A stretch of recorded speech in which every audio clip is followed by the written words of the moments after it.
At the Prime Minister's official Canberra residence and at the front of Parliament House, a small number of protesters used spray paint to get their message across. Duty of care was written in red on the marble pillars of Parliament, flares were let off and the pram was burned. The demonstrators say the Morrison government's failed to act on climate change and claim senior ministers don't care if our children cook in the decades to come. Please put that down. Thank you. Place him under arrest. 8 people were arrested and search and rescue personnel had to be summoned to detach a couple of protesters who had glued themselves to the ground. The Australian way is not what we have seen with the vandalism in our capital today. Prime Minister Scott Morrison unsurprisingly criticised the demonstration as he responded to a major UN report released by the Intergovernmental Panel on Climate Change. The report says human activity is changing the world's climate in unprecedented ways and warns the planet is rapidly approaching a tipping point. Scientists say catastrophe could be avoided and global temperatures stabilised if the world acts swiftly to slash emissions. But in Australia, commitments to tougher reduction targets are still being resisted. I won't be signing a blank cheque on behalf of Australians to targets without plans.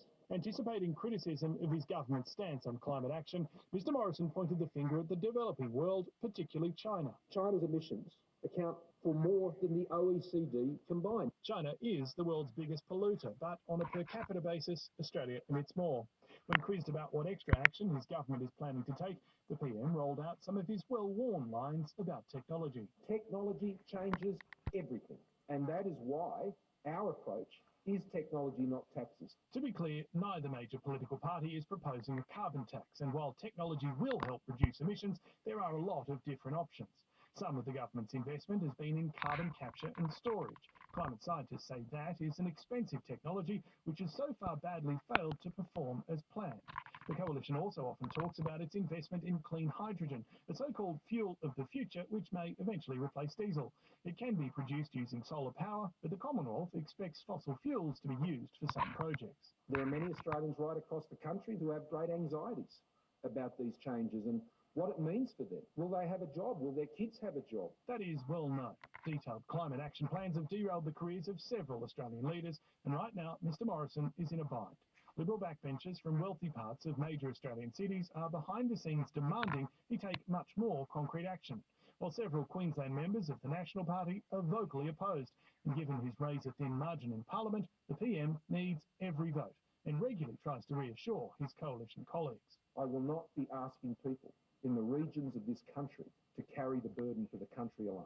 Of course, that doesn't mean a compromise isn't possible. Some sort of deal, which included a lot of incentives for regional Australia, could potentially allow the PM to go to a major climate conference in the UK later this year with a promise to reduce emissions to net zero by 2050. We have a government that never acts until it's too late. But the opposition claims the government is totally paralysed on this issue. Frontbencher Penny Wong disrupted Senate proceedings today to urge the coalition to commit to the target now. It is a race. The Earth is hotter than it has been for 100,000 years.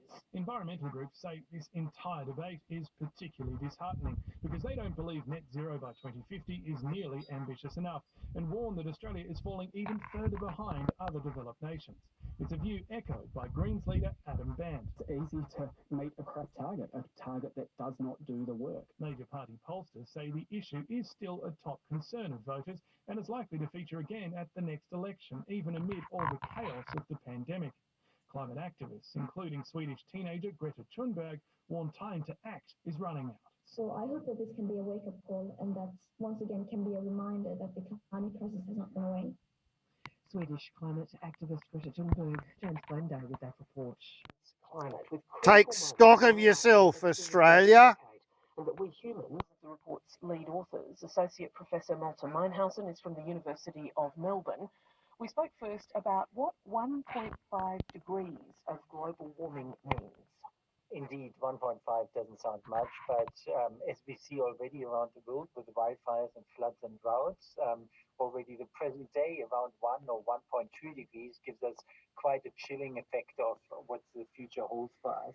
And just to put that in perspective, while we have now a hot extreme event that we would have had only once in 50 years without climate change, now it's 5 times more likely. In a 1.5 degree world, it's around 9 times more likely. So the extremes of droughts and wildfires are just going to increase, and beyond that, the damages just get increasingly higher. And what about for the implications for sea level rise and the ice melt? What does this report tell us about that? So for the sea level rise is really the chilling long-term giant that sits behind all of us. We see by the end of the century, under the lowest scenario that we investigated in this report, around 28 to 55 centimeters.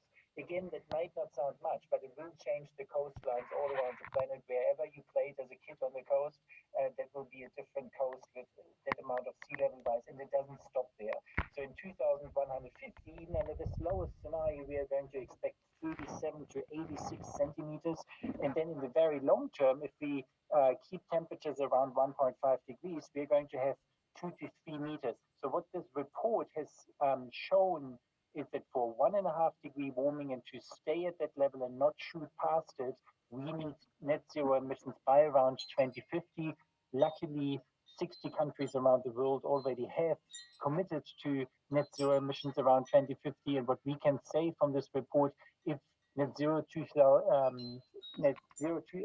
emissions are achieved by 2050 on a global level, then we would indeed limit warming to around 1.5 degrees. But it's really important to say, isn't it, that even limiting it to 1.5 degrees, well, we only have to look at Europe and the wildfires, don't we? And the floods recently, as well as the same in North America, right? Exactly. And while we see it at today's conditions, for example, a 1 in 10 year heavy precipitation event is just around 7% wetter, that keeps increasing. And so at 1.5 degrees, which we are expecting around in the 2030s, then that heavy precipitation event is already 10% wetter than what we normally get for a 1 in 10 years event.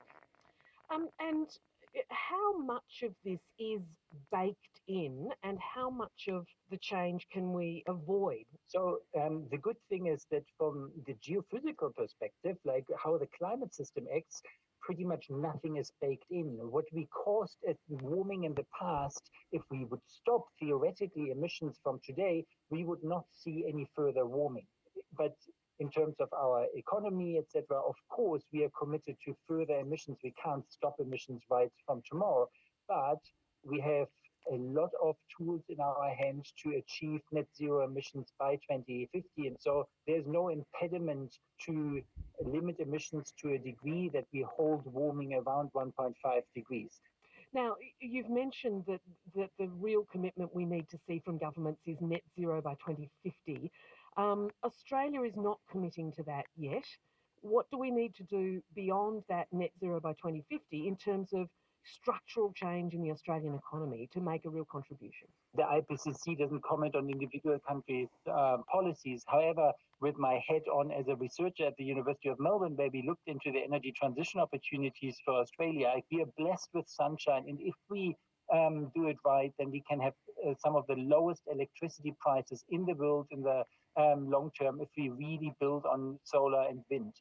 And then we can create manufacturing jobs, we can create export opportunities with hydrogen, but also with all the mineral wealth that we have. We could do appropriate energy and climate policy simply from a jobs and growth perspective. Professor Malte-Meinhausen, thank you very much for joining us today. Thank you so much.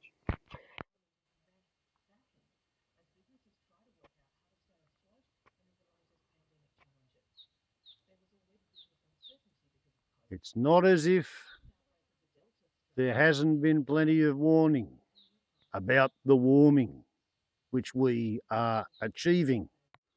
So, on Census Day 2021, take stock of yourselves. Yeah?